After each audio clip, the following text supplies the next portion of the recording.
Before the wedding, Alexander suddenly disappeared. I didn't listen to anyone's advice. I searched for him for a whole month until that day. I couldn't stand the pain in my stomach anymore. I was taken to the hospital. The doctor told me solemnly there were signs of threatened miscarriage. I had to be hospitalized to protect the pregnancy. It was in this very hospital I saw Alexander talking to his brother. "Alex, you've got some nerve. He just ran away from the wedding. He went missing." Alexander didn't seem angry. He was just lazily leaning back on the hospital bed. "Don't be ridiculous. Marrying Isabella has always been my dream. But when you're young, you have to enjoy yourself. When you've had enough fun, it's not too late to get down to business and get married. In my opinion, you might as well hide away for another year or so. By then, Isabella will be all yours. She still loves you in the end. She'll be the one who's truly happy." Alexander sneered. "Cut the crap. Find some fresh meat. Time is precious. We can't keep Isabella waiting. Otherwise, she might think I want to marry her in the afterlife." I stood in the cold corridor. My legs felt like lead. I clutched the hospital slip. It was soaked with sweat. I had almost crumpled it into a ball. I had made an appointment for an abortion. I wanted to disappear from everyone's life, just like him. Disappear from everyone's sight. The doctor's eyes widened as soon as he heard that I wanted to terminate the pregnancy. "Have you really thought this through?" "Not really. What if your husband had an accident? This is his offspring." 10 minutes ago, I was still kneeling on the floor, crying and begging the doctor to save my child. If I hadn't been looking for Alexander, I wouldn't have ignored the delay in my period, and I wouldn't have induced an abortion. But this child really came at the wrong time. It shouldn't have come. I forced a smile. Nodding, I said, "It's decided. The doctor said that the family needs to sign." With my last bit of hope, I stood outside his room and called him. When he heard it was me, his hand trembled. The phone almost fell from his hand. Luckily, Michael reacted quickly. He immediately removed the SIM card for him. Alexander took the card. Without saying a word, he broke it off and threw it in the trash. Patting his chest, he let out a sigh of relief. "Oops, you scared me." The people around him couldn't stop laughing. "Alex, you're always so crazy with that woman, and you're never afraid of getting hurt. But Isabella just called you and you got so scared. You can't be like that. We're men. We can't let our wives boss us around. That would be too embarrassing." Alexander glared at them. He said discontentedly, "If you guys hadn't followed Isabella around the world looking for me, I would have never risked contacting you." Michael patted him on the shoulder, saying with certainty, "Alex, don't worry. Isabella is so stupid. She hasn't found any clues after a month of searching. Now we'll help you keep it a secret. She won't find anything even if she keeps searching for a few more years." Alexander still felt uneasy. He rubbed his forehead, looking annoyed. "No, if you want to have fun, you must be aware of all Isabella's movements." Michael volunteered. "Alex, to make your life easier, I'll be the informant. Keep an eye on Isabella's movements." I wasn't in the mood to listen to their continued discussion.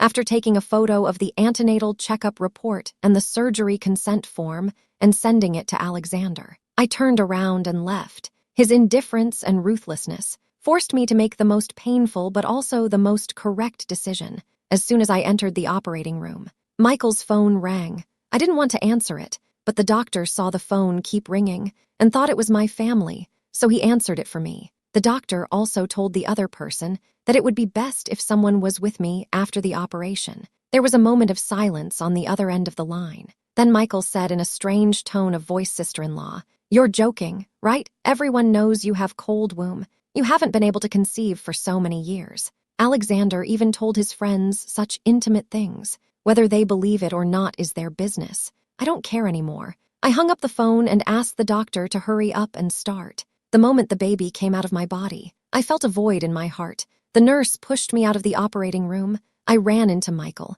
He saw me pale, pushed out of the abortion room. He was shocked. "Isabella, you're really pregnant." I nodded lightly. Michael obviously didn't believe it, but after he repeatedly verified it with the doctor, his expression suddenly darkened. "Isabella, you're such a terrible person. You kept saying you loved Alex. He's only been gone for a month, and you had the nerve to get an abortion. You're so heartless." Just as I thought, Alexander's best friend is really something. He played it so well. The doctor told me, "I've been exerting myself too much. Even if I force the baby to grow, I may not be able to carry it to term." But Michael didn't believe a word. He made up an excuse and left. He went straight to Alexander to complain. I didn't stop him. I just wanted to see. When Alexander heard the news, I wondered if he could still play, but in the end, I was disappointed. Alexander was just outside the door. He heard that I didn't keep the baby. Instead, I had an abortion. He was so angry that he smashed his soup bowl on the floor. It almost exploded. Isabella, how dare she do that? Doesn't she understand? That was the baby I had been waiting for years. If something happened to me, this child is the only flesh and blood I have left. She doesn't even want to give me a child. His face turned red and white with anger. It looked like an overturned pallet. His brother next to him quickly tried to persuade him. Alex, we warned you before. Isabella is only after your money. She doesn't have any true feelings for you. This time, after a little test, her true heartless nature has been revealed. Luckily, you didn't get married. Yes, Alex, this kind of woman deserves a good lesson. Through the window, I saw Alexander's face full of grievances. His eyes were red. I sneered inwardly. He probably doesn't remember. I just called him 3 hours ago. 2 hours ago, I also told him I was pregnant. If he had believed me then. Stop that pointless game. I still want to try again, unfortunately. He didn't. He's fallen for the old trick of getting a woman pregnant. He'll never get out of it. These guys just don't get it. If I really wanted Alexander's money, I would have kept the baby. This time, Alexander didn't object to Michael's suggestion. He looked pained. He spoke slowly. Let's leave it at that. The wedding will go ahead as planned, but the bride will be someone else. Everyone had just praised his decision as brilliant. Then they were confused by what he said next. He said, if Isabella really cares about me, she will come and try to steal the bride from me. If she does, I will forgive her. After all, I was the one who made the first mistake. He acted so magnanimously. His brothers were both anxious and at a loss, but in the face of his cold stare, they could only reluctantly agree to cooperate with him. I had just returned to the ward when Michael excitedly rushed in and said to me, Sister-in-law, we found Alex. He's alive. He's just suffered some injuries. He's lost his memory. It seems that after I left, they've come up with a new trick to use on me. Enough with the disappearing act. Now they're playing the amnesia card. I really didn't expect this. The person I've lived with for 5 years can still come up with so many tricks. It really opened my eyes. Oh, as long as he's alive. Michael obviously didn't expect me to react like this. He stared hard at my face, seeing that I remained calm, and immediately defended Alexander. Isabella, don't you have any feelings for Alex? Before you were looking for Alex everywhere. Was that an act too? Was all that just an act? I glanced at the familiar figure outside the door. I said calmly, if that's what you think, I can't help it. I've just had an abortion. I'm still very weak. I don't have the energy to worry about other people's business. And you brothers are all here. Alexander doesn't need me to worry about. The person outside the door heard this. He couldn't hold back anymore. He slammed the door open and walked in. It had only been a month since he and Alexander had broken up. His originally skinny face had actually gained a bit of weight. It was obvious at a glance. He had been living quite well during this time. You are my fiancée, Isabella. He looked at me coldly. I heard that you have been looking for me for a month. I was a little guilty at first. Now look, I've lost my memory, but I haven't forgotten you. It's really not a coincidence. If you really care about me, you should be especially happy to know that I'm fine. You'd better tell me now. Why did you suddenly disappear? I didn't wait for him to finish. I coldly interrupted him. Alexander heard my hoarse voice. His brows furrowed slightly. His expression was complex. Do you still have me? Your fiancé? In your heart, you said you didn't want the baby's life. You're so cruel. I was so angry that I wanted to laugh. Why was he standing there, questioning me? The real heartless person wasn't him. I already told you I'm pregnant. And you, have you ever believed me? I stared at him. I wanted to see a hint of remorse in his face. Alexander listened to me. His anger eased a little. He said, what are you talking about? I disappeared for a month. I just woke up in the hospital. I don't even remember who you are. How would I know about your pregnancy? What a good one doesn't even know who you are. He hangs out with women all day. He got hospitalized from playing. He was indeed so happy that he forgot who I was. He also deliberately put on a sad face to make me uncomfortable. If he really loved me, why would he go out and have fun under the pretext of disappearing? If he really cares about the child, wouldn't have disbelieved me. In the end, desire triumphed over reason. This made me understand completely. He didn't have that much affection for me. I didn't want to say another word. I closed my eyes to signal him to leave. Alexander's forehead was bulging with anger. He turned around and slammed the door behind him. The day I was discharged from the hospital, I saw him again in the underground car park. Alexander was hurrying to drag a girl into the car. The door wasn't shut properly. He leaned over, breathing heavily. The girl was laughing as he kissed her. The car began to sway rhythmically. "Alex, I told you before,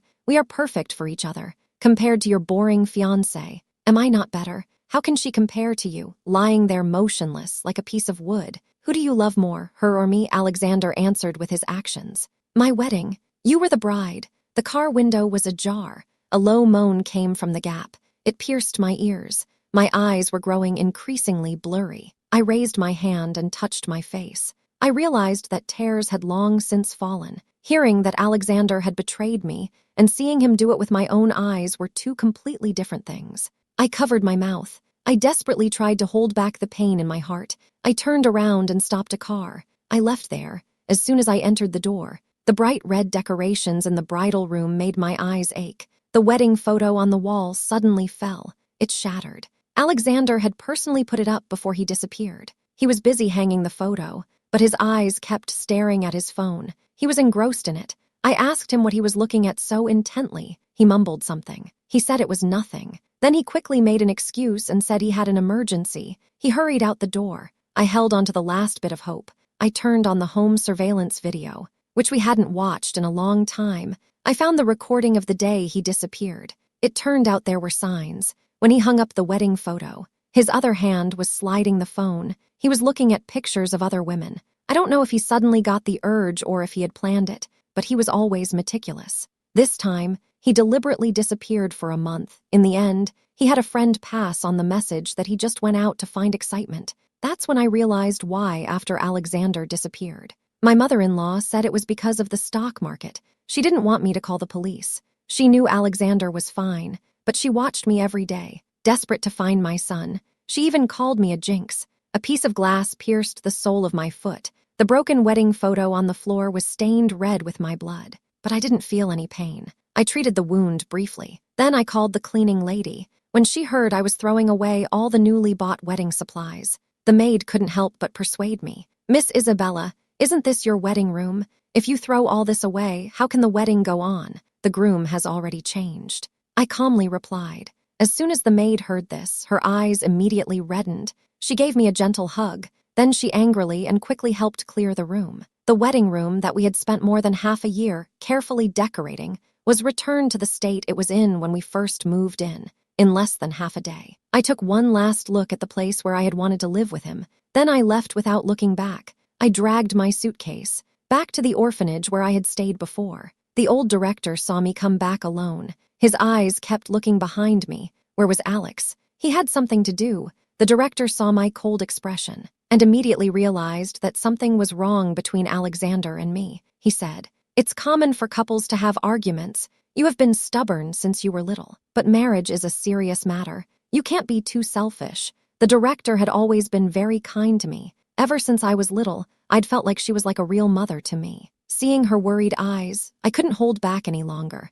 I leaned on her shoulder and burst into tears. Then I told her, "Alexander and I have broken up. The children at the orphanage had a good life, thanks to the help of Alexander's family. I didn't want to ruin their impression of Alexander." The director looked at the forced smile on my face. Those clever eyes saw right through me. She sighed. Then she turned to the kitchen and started cooking for me. The children were still laughing and playing as they had before. It was as if time had rewound to before Alexander helped me. Back then, I didn't have much money, but I was happy. That night, I slept the most peaceful sleep in over a month. In the following days, Alexander was so busy that he didn't even have time to rest. He posted an intimate photo in his circle of friends, but the person in the photo wasn't me. It was a girl named Sophia. All the sweet memories that once belonged to us were gone. I understood that he did it on purpose. He wanted to make me jealous. But I just silently liked his posts and sent my blessings. Maybe my indifference made him anxious.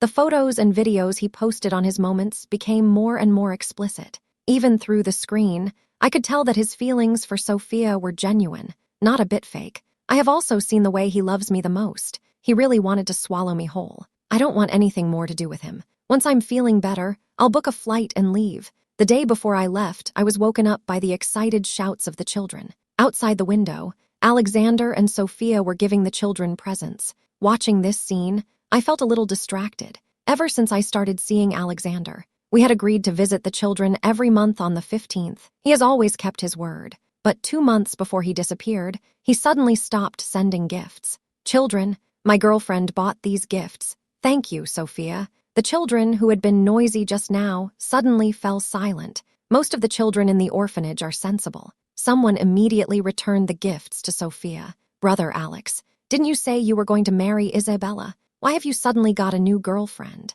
Before Alexander could answer, the other children followed his example. They put the gifts back where they had found them. Alexander looked into their clear, bright eyes. Suddenly, he felt an inexplicable irritation. He said, I came here to give you things to buy. What's Isabella got to do with it? Exactly. Don't be as heartless as Isabella. Their words immediately made the children unhappy. Sophia didn't get everyone's approval. Her eyes reddened. Tears kept flowing. Siblings, it's fine if you don't like me, but don't make things difficult for Brother Alex. You don't know what Isabella did. When the children heard that I had a miscarriage after Alexander's disappearance, they spoke up for me together. Sister Isabella treasures life the most. She wouldn't do such a thing for no reason. If you don't believe me, we can ask Sister Isabella to clarify in person. She is definitely not that kind of person. The angry children were about to rush into the room to find me, but the director suddenly appeared. He stopped them. The director stared at Alexander, calmly said, These gifts, you'd better take them back. Alexander's heart tightened. He suddenly felt uneasy. He looked around. He noticed that I had not yet appeared, so he put his arm around Sophia and coldly asked the director, Where is Isabella? Isn't today the day she was supposed to come back? I guess he's too ashamed to come. I suddenly understood everything. He brought Sophia to the orphanage just to show off their relationship in front of everyone, to get back at me, to make me feel bad. The children all believed me, but Alexander just wouldn't believe me. Even children know to find out the truth. But he hurt me again and again, just to test my feelings for him. It was obvious that he was the one who betrayed my trust first. Now it's all my fault. I didn't want the director and the other children to be affected by my emotions. I just opened the door and left. We didn't see each other for half a month. Alexander looked at me with a hint of excitement in his eyes. Sophia saw this scene. She immediately pulled down the collar of her neckline, revealing the red marks on her neck. She said to me mockingly, Oops, I was just wondering if you would take this opportunity to get close to Alex. I didn't expect you to really be waiting here. You're physically recovered now. You're not still thinking about using the old method. Let him sympathize with you again. You've really miscalculated this time. God is on your side. He didn't let you miscarry. Maybe the baby isn't even his, and now you're here to steal him away. That's ironic. So, women like you are really disgusting. Her last sentence was particularly ironic. Alexander was very pleased with Sophia's performance. He gave her a little squeeze on the waist as a compliment. Then he kissed her directly. Okay, honey, don't waste your time on people like this. Time is running out. We still haven't chosen a diamond ring. Let's go. Sophia touched her stomach.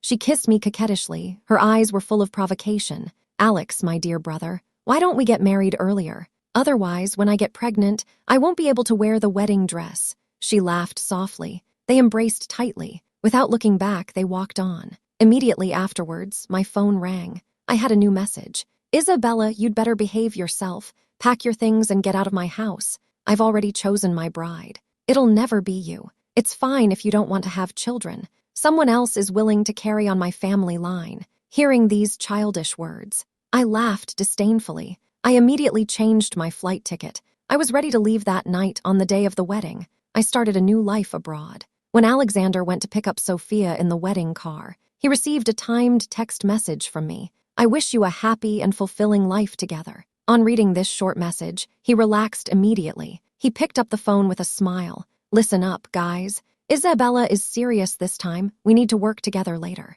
But don't make it too difficult for her. If it's too difficult, let her pass. She's just being difficult. Wait until the climax of the show before you pick her up. The real deal is marrying me. Ha ha ha. However, when he picked Sophia up, the wedding was at the crucial moment of exchanging rings. But I never showed up to ruin the party. He immediately called off the wedding. He called Michael to ask what was going on. Michael, who was responsible for keeping an eye on me, couldn't hold back any longer. He stammered, Alex, Isabella has actually disappeared for a long time. As soon as Alexander heard the word disappeared, his brow furrowed. Michael, don't be ridiculous. What do you mean disappeared? Alexander's heart grew more and more anxious. He didn't know what to do. He said, "Stop it. Bring Isabella here. Let's get married. I won't try to find her anymore." Michael didn't say anything. The silence on the other end of the line made Alexander's heart sink. Something was wrong. "Michael, what's wrong? Where is Isabella? I'll go get her."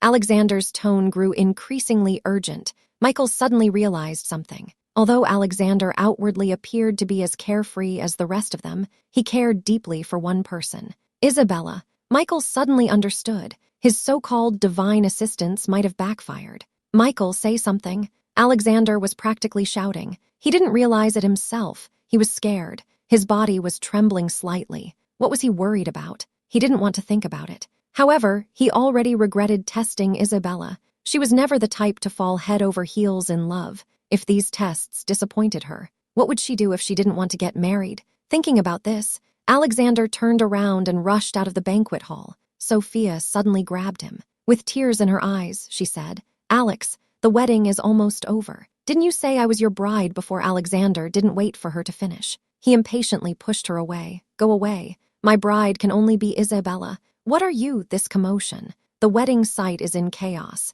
Alexander's mother never expected it. She was full of hope that her son had finally broken up with Isabella, who knew it was all a fake show in her eyes. Isabella is just a poor girl from the orphanage. How could she marry into the prominent Alexander family? But Alexander did it for her. Not only did he refuse to marry into the wealthy family, and even threatened to renounce his inheritance, forcing himself to agree to marry Isabella. This incident has always been like a thorn, deeply rooted in Alexander's mother's heart. She must not let Isabella ruin Alexander again. She immediately gave Sophia a wink. Sophia covered her stomach and screamed, "Alex, you're going to leave me and the baby to chase a woman who doesn't have feelings for you." Alexander didn't even turn his head and said coldly, "Only Isabella can give me children. That was our agreement. You solve the problem with the child yourself. Leave my life. If Isabella is unhappy, I don't mind if Sophia family collapses immediately." Sophia heard these words. Her heart was extremely difficult. She was crying so hard that she could hardly breathe. But Alexander still walked away without looking back. Alexander hurried to the orphanage. He saw Michael crouching there, looking depressed. There were cigarette butts all over the floor. "Where is Isabella?" Alexander asked directly. Michael understood that he could no longer hide. He could only muster the courage to answer. "Alex, don't worry. Listen to me. That night when you brought Sophia to the orphanage, Isabella disappeared. I just went to a party. When I came back, she was gone." As soon as Alexander heard this, he immediately grabbed Michael by the collar. His face was cold. "What do you mean she disappeared? You said she was at the orphanage the whole time." "Alex, I lied to you. At the time, I thought it was for the best that she left. So I didn't tell you. She left without saying a word. She didn't even come to your wedding. Doesn't that prove that she didn't love you? Why would you want to marry someone who doesn't love you? It would have been better if you had gone back and married Sophia. She truly loved you." Alexander pushed Michael away. "Nonsense. How could Isabella not love me? You're not me. How could you understand?" Michael was pushed to the ground. His heart was also burning. "Alexander, don't be ungrateful. If you really believe she loves you, why did you doubt her pregnancy in the first place? And even let her have an abortion? Isn't this what you said yourself? That there is no way you can have a child? If you really believe she loves you, why do you need to test it? Admit it, you're just like us. And you don't love her as much as you think." Alexander couldn't let go of the child issue. Michael suddenly lost his temper with him. He then realized that there was something wrong. Isabella knew that Michael and the others were not friendly towards her. So why would she take the initiative to tell Michael that she was pregnant and wanted an abortion? In fact, she didn't say those words to Michael at all. Thinking that Isabella was in the same hospital as himself at that time, all kinds of possibilities suddenly came to mind. He felt a cold sweat on his back. He immediately asked Michael to check the surveillance footage from that day at the hospital, but Michael didn't want to see it. Alexander continued to dig in. He turned Michael down. Alexander was at his wit's end. He had no choice but to call his assistant to check it out. He then ran straight to the orphanage. He rushed to the director's office. As soon as he entered, he asked for the person in charge. The director just shook his head with a bitter smile. "I don't know where she went." Alexander sensed the obvious disappointment in the director's gaze. He sensed that the director was not telling him everything. "Director, today is the day Isabella and I are getting married, but the appointed hour has passed. She hasn't shown up. Please tell me, where is Isabella? Alexander asked urgently. The director didn't say much. He just silently turned the computer screen around. The screen was showing the footage of the day he brought Sophia to the orphanage. It turned out that, when he introduced Sophia as his girlfriend, Isabella had been standing nearby, watching them quietly. There was not a trace of sadness or pain on her face. Instead, she looked extraordinarily calm, as if she had seen it all before, but those bright eyes revealed deep pain and disdain. Alexander felt like his chest was being squeezed by a hand. Even breathing became painful. I know this look all too well. Isabella's eyes always looked like this when she was disillusioned. It was the same look she had when she finally found her birth parents and wanted to be reunited. But she was rejected time and time again. That despair was accompanied by a sense of determination. Since then, she has treated herself as if she had no parents. She has never contacted her biological parents again. Now she has suddenly disappeared. Does this mean that she is determined to leave me and never come back? He quickly took out his phone. He hurriedly dialed Isabella's phone number. Alexander called. He only heard a busy signal. No one answered. He looked for her on social media, but she had blocked all his contacts. What made him feel the worst was their last conversation. Now, Alexander just couldn't understand it. How could he have driven Isabella out of the marital home? What confused him even more was that he had even told her proudly that he had a child with another woman. Wasn't that breaking her heart? Why had he not only not felt sorry for her at that time, but also spoken so directly and ruthlessly? He regrets it now. He can't believe he said those hurtful things. Was it because Isabella didn't fight with Sophia over him like he expected? When everyone looked down on them, and friends laughed at him for being in the minority, Isabella firmly told him, "No matter what others think, I will always love you." She clearly told him she loved him. A few days before the wedding, she even decorated the new home herself. "Happy as a child," she told him. "Thank you for giving me a home, a place where I never have to worry about being kicked out." In the end, he abandoned her like she was his own flesh and blood. He threw her out of the house. Thinking about this, Alexander slapped himself hard. Then he hurried back to the wedding room. With a little hope, he thought she might still be at home, healing in silence. But he gunned the engine all the way. He even ran through red lights to get back to the front door of the new house. But suddenly, he hesitated. He didn't dare open the door. Finally, he took a deep breath. His hands trembled slightly. He slowly turned the doorknob. As soon as he entered the room, he immediately froze. It had only been a little over 2 months since he left home, but the whole house had become unfamiliar and cold. He took a panicked step back. After confirming that the address was correct, he quickly ran around every corner looking for her. No matter how hard he looked, she would never return here. Like all the things that represented their beautiful love, she had left this cold house forever. When Michael arrived, Alexander was sitting on the floor. His hands were around his head. His face was full of tears. "Alex, you left in such a hurry just now. The dean asked me to give you something. He said Isabella left it for you." Alexander took the gift box in Michael's hands with great hope. He thought, "Isabella must still love me. She's just temporarily angry and hiding. This must be the clue she left me. As long as I find her." Before he could finish speaking, his voice caught. He couldn't say a word. He slowly opened the beautiful gift box. When he saw what was inside, he was suddenly speechless. An old mobile phone and a custom-made diamond ring that he gave her when he proposed. It seemed to silently tell the story of those sweet but broken memories. Alexander looked at the diamond ring, and his heart filled with dread. It was like being overwhelmed by a tidal wave. He suddenly remembered what I had said when I accepted his proposal. "With this ring, I belong to him for the rest of my life. Even death cannot separate us." But now, I was returning the diamond ring that symbolized our love. Alexander's eyes were red. He hesitated. He didn't dare touch my phone.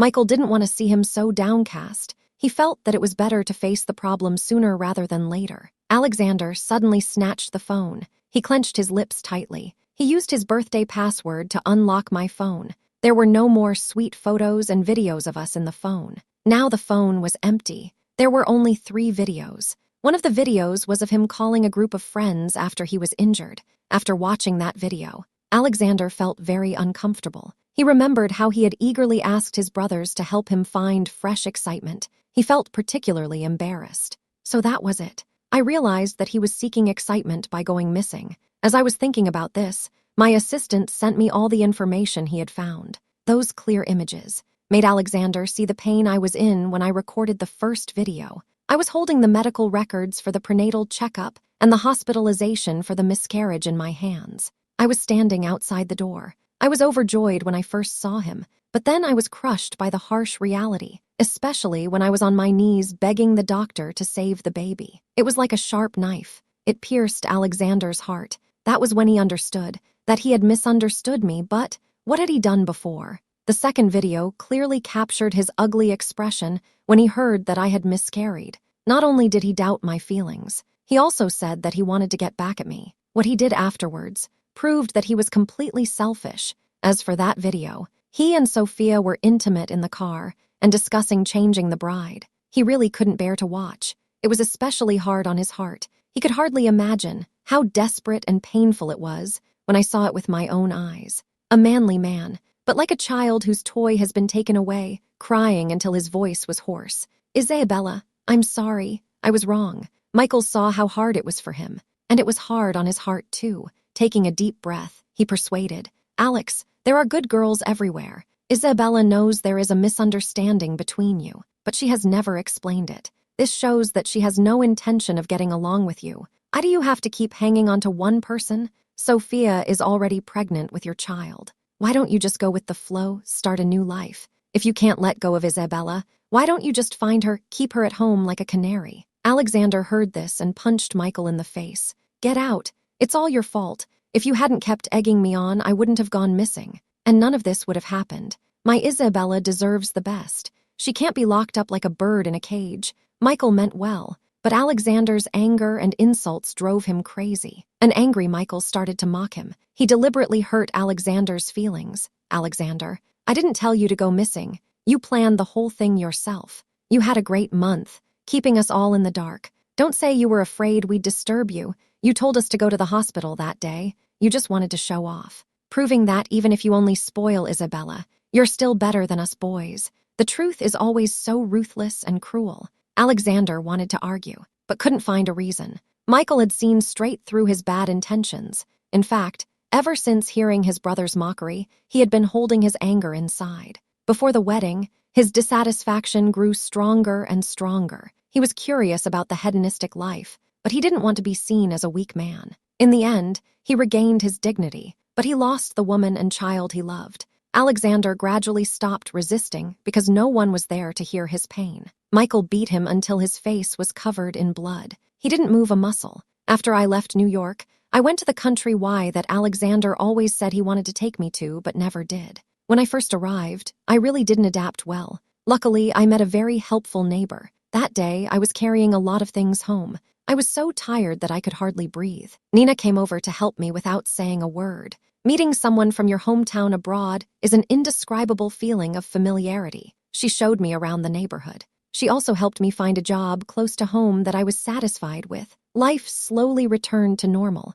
I gradually forgot about the past. Nina introduced me to her friends. At one party, we talked about our exes. It was a bit sad. A young girl who had just broken up with someone lost control. She burst into tears. Everyone rushed over to comfort her. We also scolded the unfaithful man who had hurt her. After hearing her story, I realized that it was very similar to my situation. I patted her shoulder. I whispered, if he really loved you, he wouldn't keep testing you. His indecision and fickleness only show that he doesn't really care about you. Someone immediately followed up. Sister Isabella is really perceptive. She got to the heart of the matter in one sentence. I smiled. I graciously accepted everyone's praise. Someone asked me how to get over the pain. I didn't know how to answer this little girl for a moment. Someone said that time and a new relationship can heal everything. I silently added in my heart, or the pain is deep enough. At this time, I heard a familiar voice. Isabella. Michael's voice came. I thought I heard it wrong for a moment.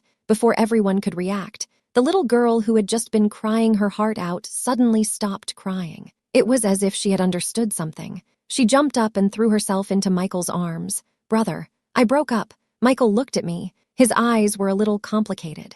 Then he concentrated on comforting his sister. When he learned that his sister had been cheated on, Michael immediately became furious. He cursed the other person for being despicable while clenching his fists. He said he was going to go find that guy and settle the score. My sister panicked. She quickly grabbed me and said, Isabella, please help me convince my brother. You know him, right? I stood there and smiled and replied, I don't know him well. If even you can't stop him, do you think I can? Michael was about to leave. But after hearing those words, he suddenly stopped. He looked back at me. After staring at me for a long time, he whispered, I'm sorry. It's okay. As the main culprit who caused Alexander and I to break up back then, I've long since had no hatred for him. He took his sister and hurriedly left. After the party was over, I went home, took a quick shower, and went to bed. Unexpectedly, the next day, Michael actually came to apologize with a large pile of expensive gifts. This was the first time he had spoken to me with such a serious attitude. There was no usual ridicule, nor was there that kind of careless look. He sincerely bent down and bowed to me. Sister-in-law, I'm really sorry. I had a prejudice against you before, and I let Alex misunderstand you in order to gain the approval of Alexander's brothers. I tried every method to please them, but it was all in vain. Now Alexander and I have completely parted ways. As his closest friend, Michael finally called me sister-in-law sincerely. The irony was too much to bear. I sneered. Michael's face turned red and then white. He looked particularly embarrassed. He bowed his head and begged me, Sister-in-law, come back with me. You don't know. Alex is desperately looking for you every day. When he can't find a solution, he numbs himself with alcohol. Because of his stomach bleeding, he has been hospitalized many times, but he completely ignores his health and even hurts himself since I left. I have never cared about what is going on in the country. Now, hearing the news brought by Michael, those past events seem to have become very distant from me. So distant that it is like a vague nightmare.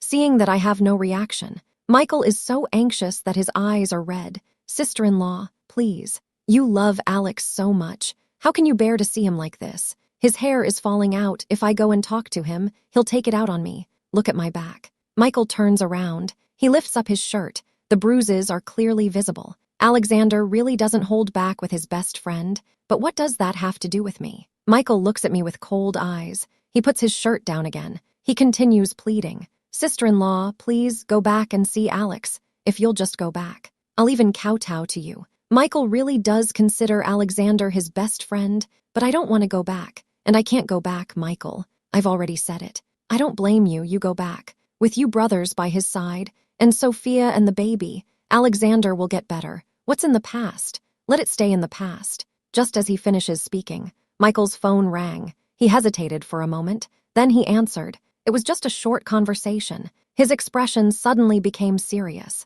Okay, I promise to bring your sister-in-law home safely. He hung up. Michael grabbed my wrist and pulled me out. Sister-in-law, Alex heard you were here. He immediately drove to the airport to look for you, but he had a car accident on the way. His condition is very dangerous. He kept saying your name. I shook his hand off. I said coldly, he's had an accident, we should get a doctor. He shouldn't come to me. Michael saw that I was cold. This time, he didn't sneer at me with contempt as usual. Instead, he immediately called for help. When Nina and Michael's sister Sarah were called, they still looked confused. I don't want to be forced. For the first time, I opened up the scars from the past. Nina and Sarah immediately supported me after listening, and firmly refused to go back with Michael. Brother, you've brought your brother to this state. You've completely brought this on yourself. Your belated feelings are not even worth the grass. If you dare to force Isabella to go back, I'll treat you as if you were not my sister. That kind of person, the farther away from them, the better. Even if they're gone, they're a burden off society. Michael had no choice. He could only be dragged by Sarah by the ear and walked away in a dejected manner. I stopped him and asked him to persuade Alexander to treat Sophia well. But he said Alexander had already forced Sophia to have an abortion. When Sophia refused to let go, Alexander even drove Sophia's family out of business, and they closed down. Alexander is still the same person who kept saying he loved me, but betrayed me behind my back. He is essentially a bad guy. After Michael left, I continued with my own life. I thought he would give up. With Alexander's proud character, would definitely not come back to me. Therefore, when I saw Alexander standing at the door, I froze for a moment. He was still dressed so well. I wore the wedding suit I had chosen myself. Now it was loose on me. A month ago, my face was still round. Now I was so thin that only my high cheekbones remained. My body still smelled of disinfectant. My face was so white that it was frightening.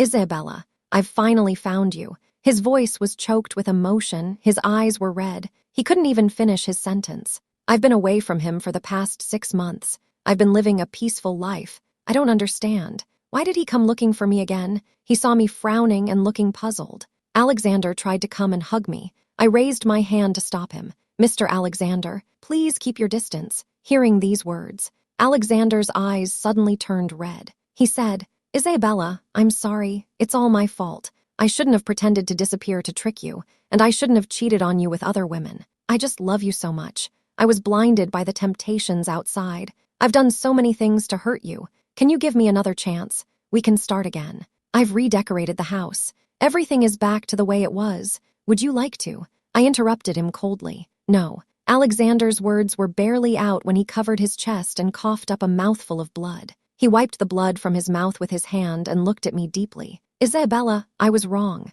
Give me another chance. He stared at my face, trying to find the same expression of tenderness or concern as before. But I didn't react at all to his spitting blood. He refused to give up. With trembling hands, he took out a diamond ring from his pocket and knelt down on one knee. Isabella, the previous diamond ring wasn't very good.